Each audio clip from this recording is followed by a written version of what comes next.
இல்லை அவர் எதிர்ப்பு மாநாடு தான் நிறைய நடத்துகிறார். இந்த சந்தேகம் உருவாவதற்கு யார் காரணமானார்களோ அவர்கள் பெரிய மக்கள் தலைவர்கள் இல்லை. ஊடகங்களிலே அடிக்கடி அவர்களுடைய பெயரும் முகமும் அடிபடுகிறது என்பதை தவிர அவர்கள் பெரிய தலைவர்கள் இல்லை. மணியரசனோ சீமா அவருடைய கருத்துக்கள் சாதாரண மக்களை எட்டும் நான் நம்பலை.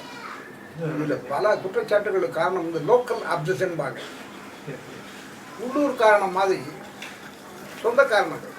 இப்போ நல்ல உதாரணம் சொல்ல வேண்டுமானா குணா பெங்களூரில் கன்னடர்களுக்கு மத்தியிலே வாழ்ந்த அவர் எதை எடுத்தாலும் கன்னட எதிர்ப்பு தான் அவருக்கு முதல்ல. ஏன்னா அவருக்கு லோக்கல் அப்சஷன். அவருடைய கருத்துக்களை நம்ம எடுத்துக்க முடியாது, அது அப்படி தான் இருக்கும், விட்டு போயிட வேண்டியதான்.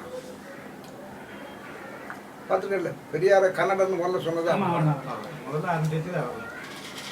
காரணம். அவர் பெங்களூரில் இருக்காரு, பார்க்க இவர் வேற மாதிரி கருத்தோட்ட உடைய அவங்க வந்து தமிழன் அப்படின்னு பார்க்குறாங்க. இவர் கன்னடன்னு